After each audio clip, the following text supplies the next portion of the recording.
Hola, mi nombre es Mariela Pérez Pompilio, estudiante de la Universidad Fermín Toro, cursando el cuarto año de Derecho. La materia es Derecho Procesal Civil 2 con la profesora Magali Rodríguez.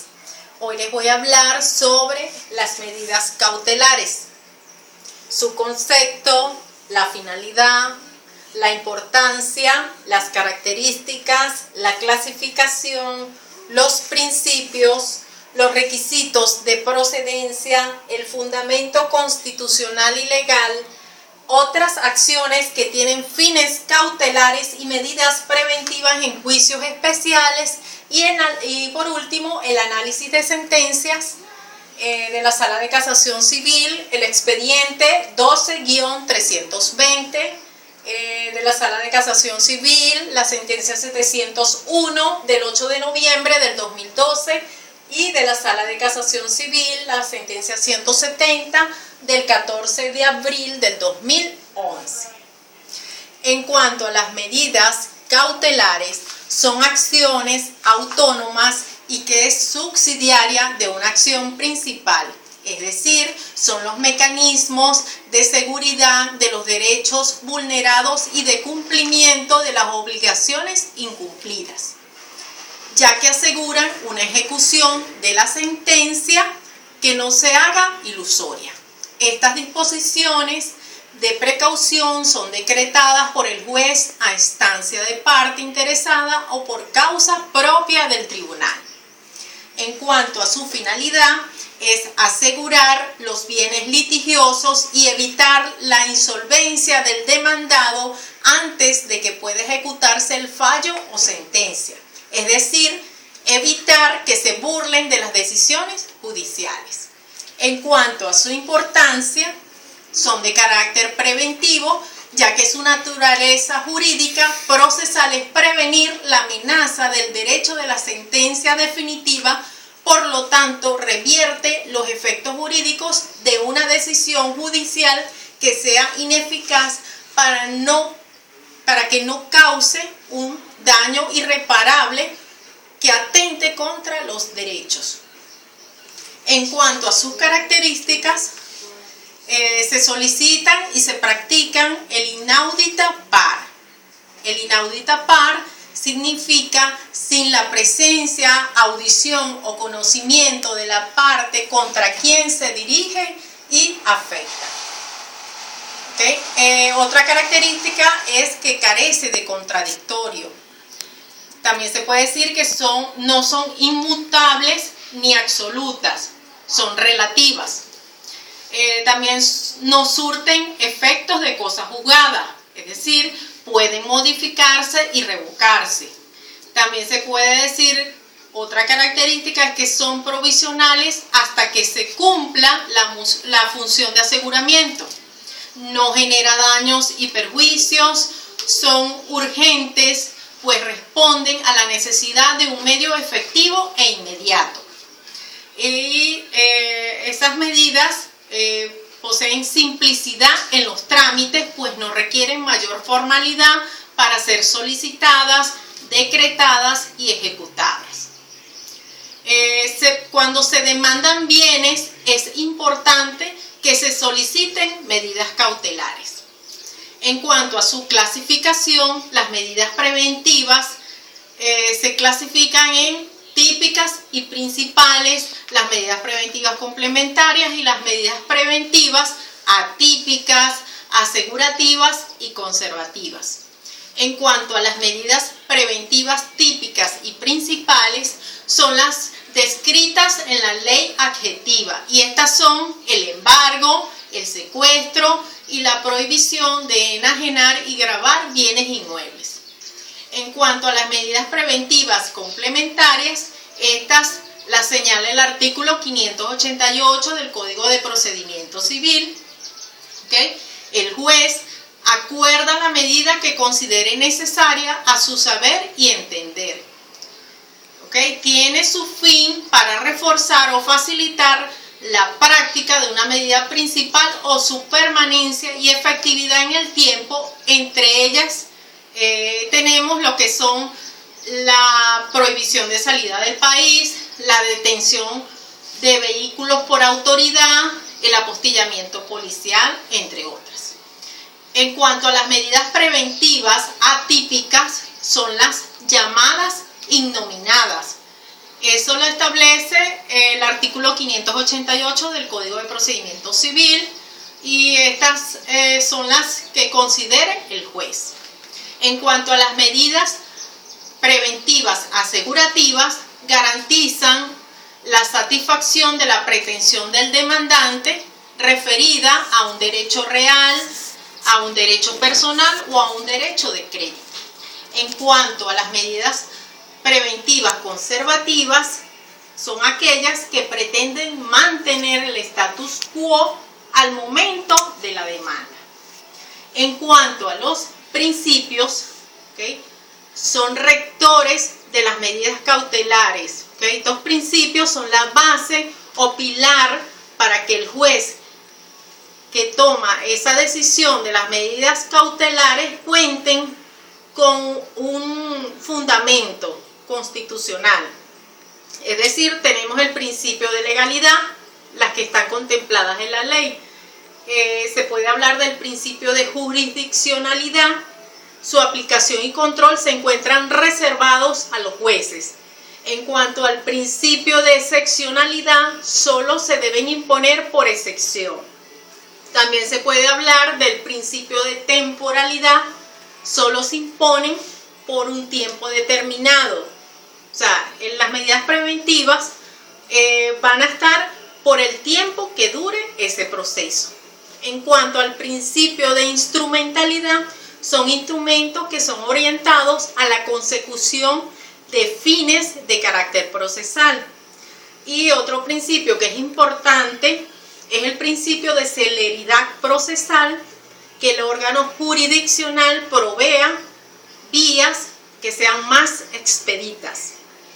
Todos estos principios están amparados por nuestra Constitución. En cuanto a los requisitos de procedencia, según el artículo 585 del Código de Procedimiento Civil, establece que solo el juez puede acordar esas medidas, porque dichas medidas se traducen en una restricción o limitación al ejercicio de los derechos fundamentales. Para que procedan las medidas cautelares, primero debe existir un juicio pendiente.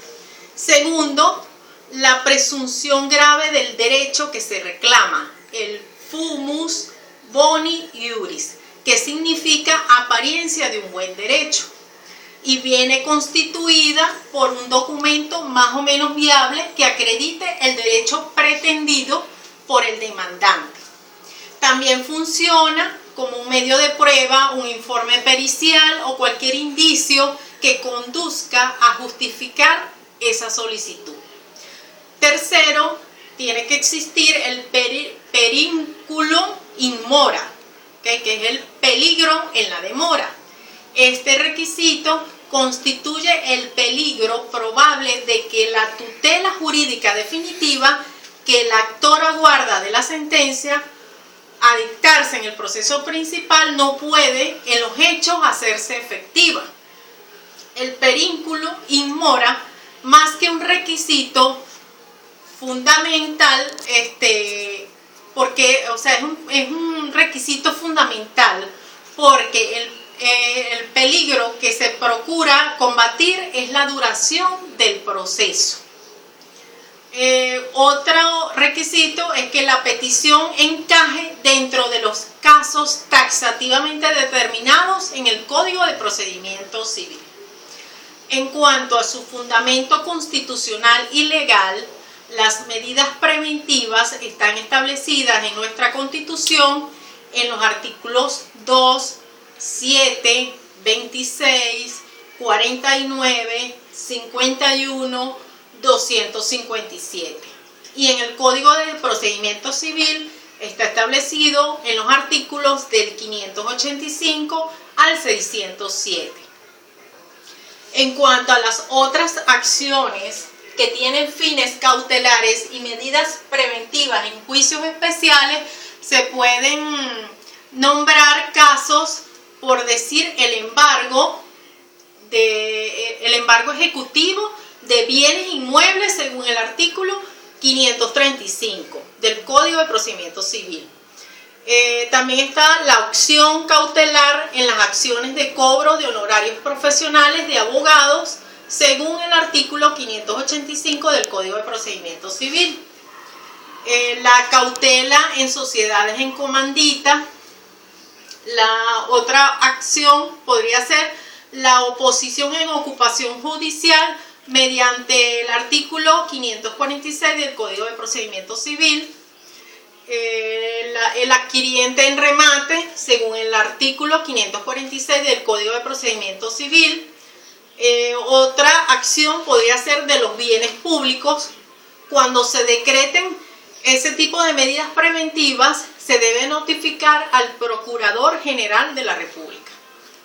En cuanto al análisis de la sentencia de la Sala de Casación Civil, el expediente 12-320, esa sentencia se refiere a un caso por cumplimiento de contrato de compraventa.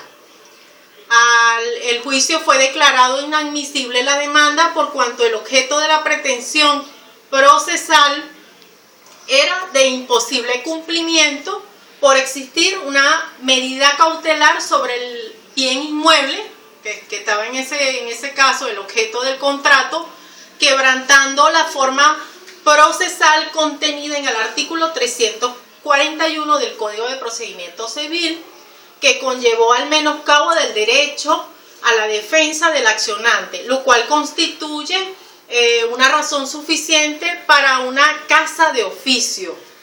El fallo recurrido, en la decisión se declaró casa de oficio. En consecuencia, la nulidad de la sentencia de ordenación es que el juez superior dicte una nueva sentencia corrigiendo ese vicio.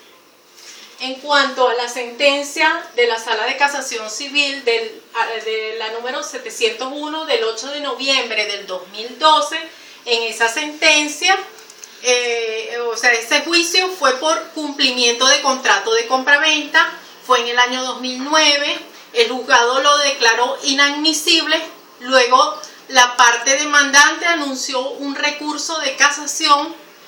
Concluida esa sustanciación del recurso, la sala procedió a dictar sentencia en los términos de casación de oficio, según el artículo 320 del Código de Procedimiento Civil. El fundamento es que sobre el inmueble pesaba una medida cautelar de prohibición de enajenar y gravar decretada en un juicio de cobro en bolívares, razón por la cual la consideraron que el objeto de la pretensión procesal era de imposible cumplimiento por existir esa medida cautelar. En cuanto a la sentencia de la Sala de Casación Civil, la número 170 del 14 de abril del 2011, en esa sentencia ocurre lo que es la incidencia, surge por una demanda por daños y perjuicios de una empresa hacia otra empresa. Eso fue en el año 2005. En la decisión del 2006, la sala hace la decisión de casa de oficio, para corregir dicha subversión. Anulan el fallo y ordenan al juez superior que dicte una nueva sentencia. Allí se pudo observar que uno de los magistrados de la Sala de Casación Civil estuvo en desacuerdo, según su saber denuncia un fraude procesal. Esa es toda mi exposición. Muchas gracias.